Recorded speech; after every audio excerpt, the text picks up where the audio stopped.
Okay, well, thanks everybody for making the time to come along at short notice this morning. One of the questions I get asked most regularly is, what do you guys do in the off season?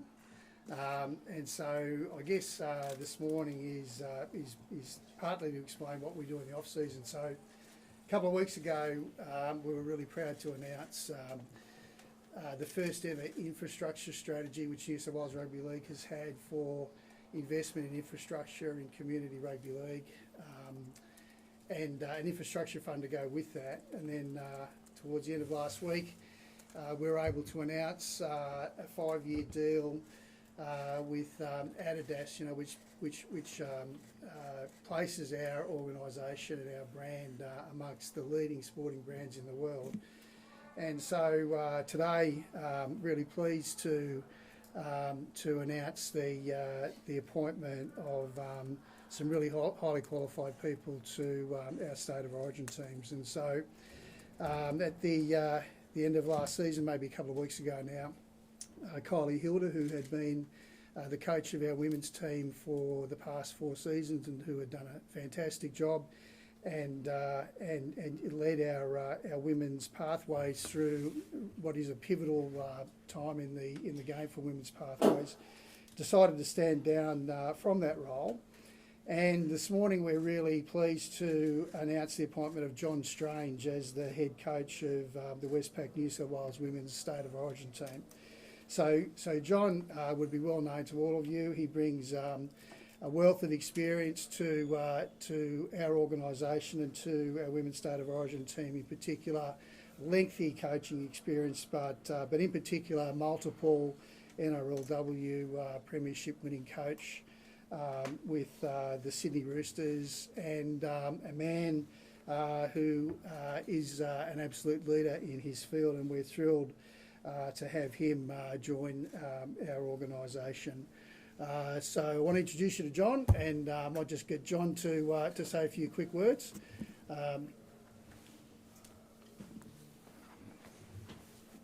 Thanks, Trotto. Well, just firstly I want to thank Dave Trodden and the New South Wales Rugby League Board for giving me this opportunity.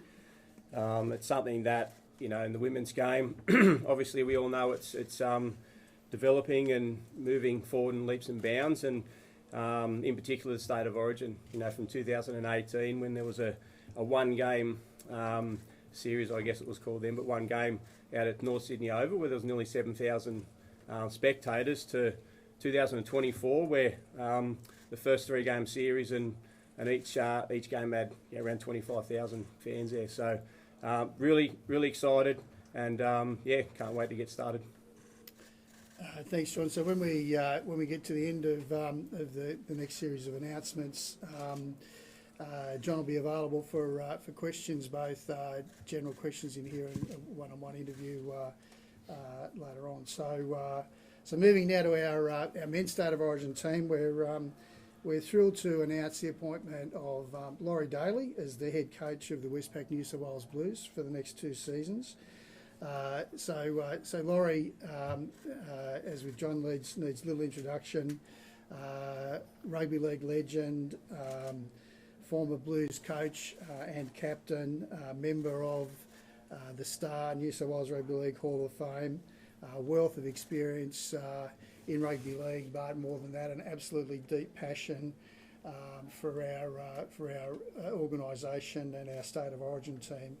And as you're also aware, Loz led our State of Origin team from 2013 to 2017 through what was a really challenging period with that great Queensland team, and he was instrumental in securing a really famous series victory in 2014 when we broke the Queensland's team's 8-year winning streak. So really excited to have a person of Laurie's experience, both as a player and a coach, and his commitment to our organisation coming back on board.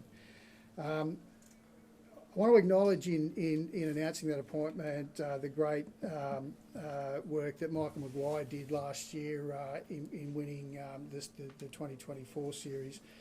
And one of the great legacies that Madge leaves from his series last year was the support staff that he put together and the structure that he put together. And so we're really pleased that we're able to announce this morning the retention of the vast majority of that support staff. So Frank Panisi, who is the absolute best at what he does as the football manager at the Storm, will stay on as team performance manager.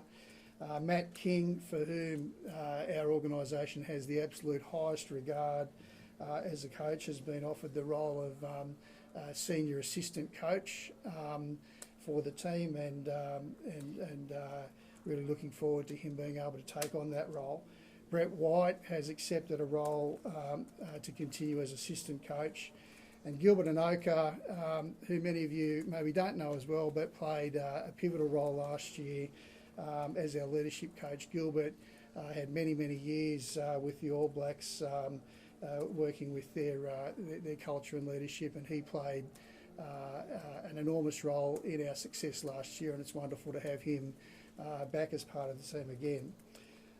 So to round off that staff, also really excited to announce the creation of a new role, which is a role of advisor to that off-field staff, and particularly pleased to let you know that Craig Bellamy has accepted that role.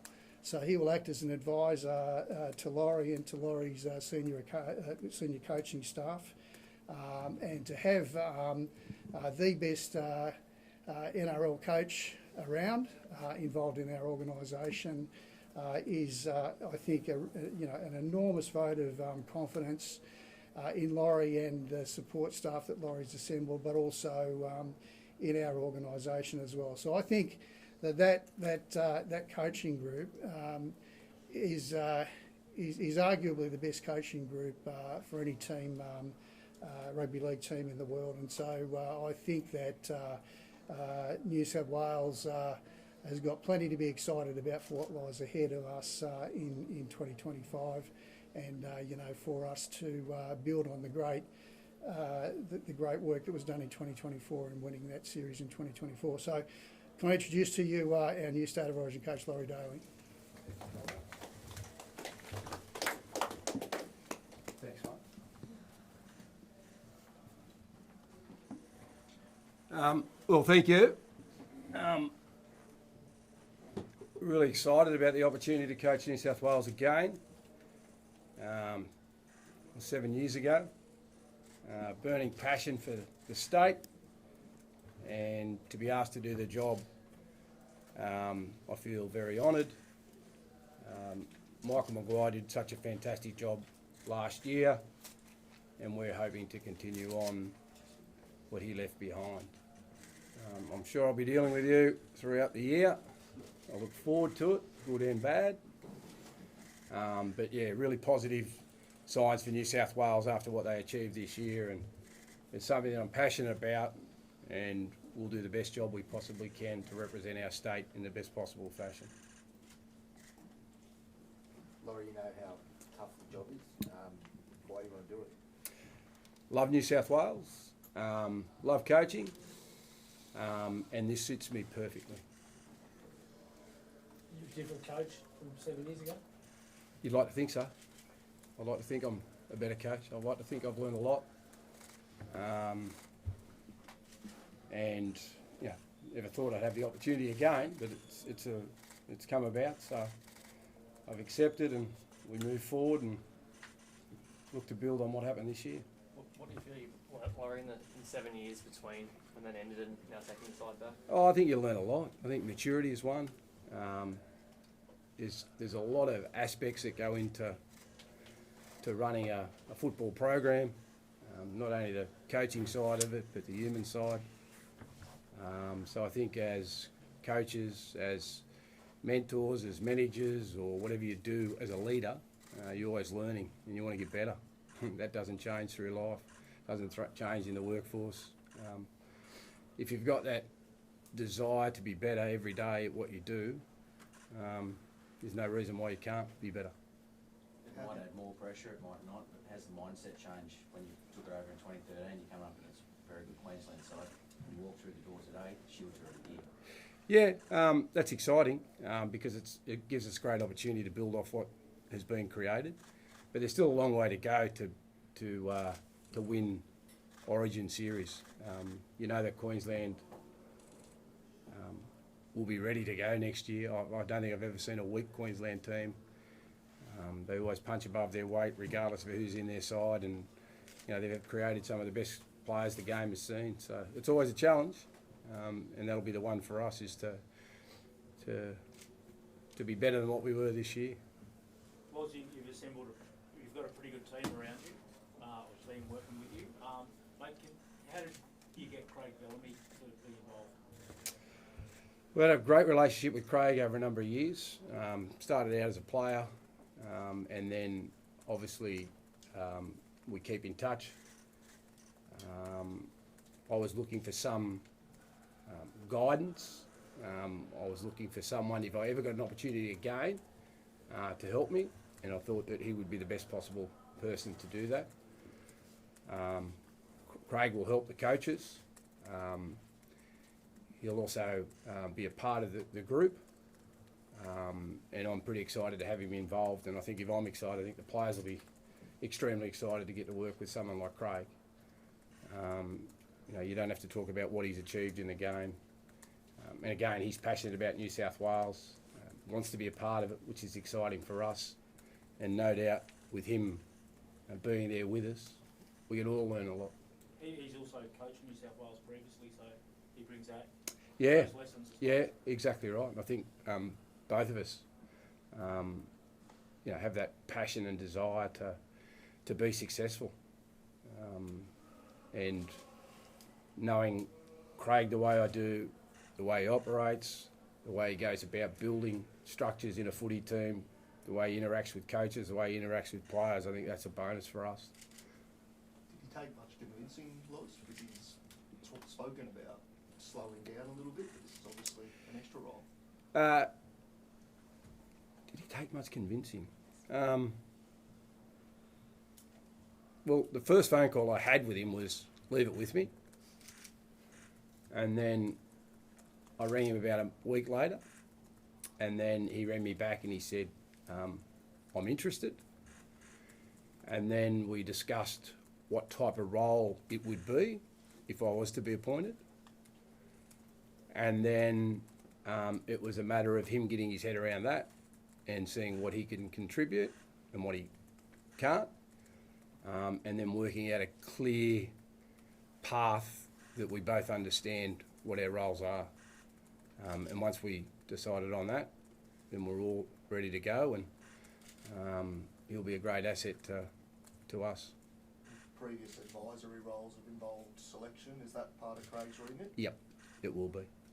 And obviously, like part of Craig's hesitancy to come back into a coaching role was just the time of it, like obviously through the NRL season and taking his attention away from the Storm. Did Yep. you expect to have him in camp with you a fair bit, or how's that going to work? Yeah, so what will happen is obviously they've got a couple of buys during Origin, so there will be a period of time where he will spend a lot of time, and then there will be a stage through the third Origin where he will be in camp.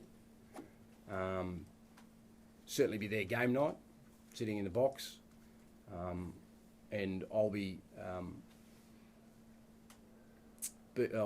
with Craig throughout the year, certain games, just sitting in the box and learning and seeing how he goes about processing things in games, so we just don't turn up on the night expecting that connection to be there. So I'll work closely with him throughout the year. We'll certainly run things past him. He's a great mentor.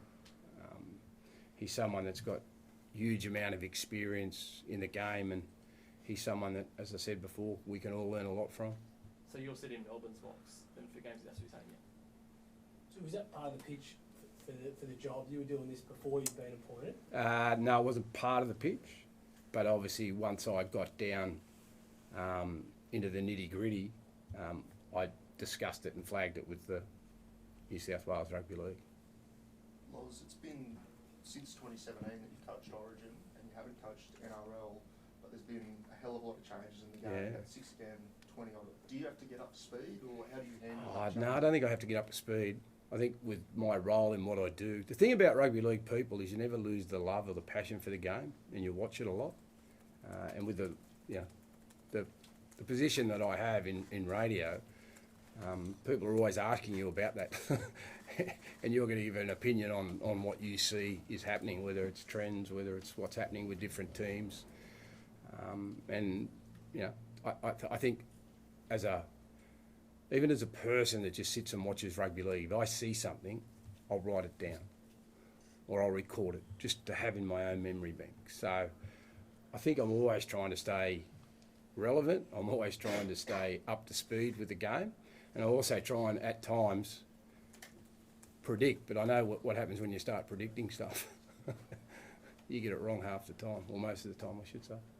John, is there any issue with you juggling, or do you have any concerns about the NRLW season with the Roosters and the Origin commitments? No, obviously with the NRLW shortened season still, it allows, because the girls' Origin, the series is all played out before round 1 of NRLW. It's going to work out really well. There's a slight overlap of 2 weeks from the Origin 3. That'll jump into that 2-week period of pre-season. But we've got awesome staff there at the Roosters. You know, the coaching staff and all the performance staff have been there for quite a few years with me. So yeah, totally confident that all the planning, I'll be doing all the planning with them beforehand. But those couple of weeks when I'm away, with the Origin, total confidence in them looking after it. So yeah, that's the way it is at the moment. In a few years, with the expansion of NRLW, that obviously I think it'll be different and probably back to what the boys are doing, where you can't be an NRLW coach, but at the moment it works out well. John, when people like Craig had the men's job, he speak about the difficulty of coaching against his Melbourne players. Like obviously you're going to have Taryn on the Queensland team. How are you going to find that, do you think? Probably difficult in a way, if I'm being perfectly honest. Really close with Taryn in relation to, we talk a lot. She's a real footy nerd, and we sit down and do video and sort of pull teams apart. So that's going to be a challenge. I've coached against my daughter when she was at the Knights, and that was a bit of a challenge as well, if I'm being perfectly honest. So look, it is what it is. We've only got one player in that squad at the moment, and fingers crossed she's injured. So yeah. John, the girls have spoken about the timing of the series and coming into it without any NRLW games ahead of it. As a coach, how are you going to navigate that and make sure that they're hitting game 1, hitting the ground running? Yeah, well, both governing bodies have been working on that at the moment about putting a training block in for both Queensland and New South Wales. So, last year, or this year, the 24 series was very similar, where there was no Harvey Norman competition for the girls to play in and then go into Origin and then NRLW. So, Kylie Hilder and then the New South Wales Rugby League put together a training block for those girls. So Queensland had the BMD competition to still play in, so most of their players were still playing. So, Kylie's block that she did here, I thought it prepared them really well. They trained really hard and had a couple of in-house trials against each other. It was a squad of around 30 players. So, and I thought that was good preparation from an outside looking in. So the fact that both states are going to be on an even keel, if it's 6-week block and we're doing the same thing, I don't see a problem at all with it. Laurie, I guess there'll be some hesitancy from fans given the time you stayed out of the game. What can you say to assure them, I guess, that you're ready to coach 2025? Yeah, I think everyone's got an opinion about State of Origin. That's what makes it so great. You can't change what people think. All you can do is go out there and prepare the team as best you possibly can, and I'm sure we'll be able to do that. But the fans, I'm sure, should be excited because of what they were able to achieve this year. Obviously every series is different, but in any job or any position that you want to open yourself up for, there's always going to be criticism. As a journalist, if you put it out there on Twitter, whether they like you or not, you're going to get 50% of people hating you or 50% of people liking you. You can't change that. But all you can do is do your best, and that's what I'll be doing. Well, the match made a lot of changes actually of personnel, playing personnel last year, and it's quite successful. Do do the guys that got the job done last year, do they sort of start as the incumbents, or in your? Oh, I think one thing you learn over time is you've got to pick on form too. I think that's what they did really well this year. So while you've got guys that played really well this year, you want to make sure that they're playing well next year as well. Have you spoken to any of the incumbents? No, I haven't. No. Is there someone you plan to reach out to in the next few weeks? Yeah, the plan is to contact, a lot of those players that are involved in the campaign last year. I don't really know them that well, so obviously you've got to start a relationship sooner rather than later. There'll be a camp in early February, that will assemble a lot of players, and we'll have our sort of first sort of in-depth sort of meetings and conversations about what we're going to do and what we're going to try and achieve. There's going to be, like, talk about incumbency, there's going to be one very obvious decision you're going to have to make for that game one, which is going to be your halves. Like, obviously Nathan Cleary missed last year, so Yeah. Mitch Moses and Jerome Luai, the incumbents. Yeah. Have you started thinking at all about how those things are going to No, I think if you get too far ahead of yourself, you just never know. If all those players are available, I'll be extremely happy, and I'm happy to make a tough choice. But one thing you learn when you're in the hot seat, that you never actually get the team that you think you're going to get, because there's always injuries, there's always suspensions. You just got to roll with the dice and pick the best team that's available on the night. And can you keep your day job on radio? Yes. Doing this job? Nothing Yep. has to change from that end, or? No, I'll be still working. I'll take a bit of time off during the Origin campaign though. There's always talk around Latrell Origin. Is someone you've had a long relationship with, coached him previously. It's I'm saying that he's someone that you have got. Oh yeah, I think we all saw what he did in Origin too last year. When he's in that mood, there's not a more destructive player in the game. So, hopefully he's playing well for South Sydney, and if he's doing that, that'll be a bonus for New South Wales. I think everyone will be excited to see him play, because they know in this arena he delivers, and what he did in Melbourne last year was pretty special. The other incumbency is Jake Jablojevich, Yeah. captain. Just in terms of selection, do you start with a captain and then pick a team, or do you go team and pick a captain from it? How do you approach that one? Yeah, I think like everything, you pick your players and then you work out who your skipper's going to be. And I thought Jake did a sensational job last year. He didn't get the time, but his impact was amazing. Great leader. I've had a lot to do with Jake. I think Jake's the only player that I may have coached. I'd have to check, but I think he's the only guy within that playing group. Teddy might have been the other one. Sorry, that I've actually coached and had something to do with. And he's an exceptional person, great leader, and someone that I'm sure will be putting his hand up again. And every time he's played for New South Wales, he's played really well. But again, you just never know what's going to happen around the corner, do you? With injuries.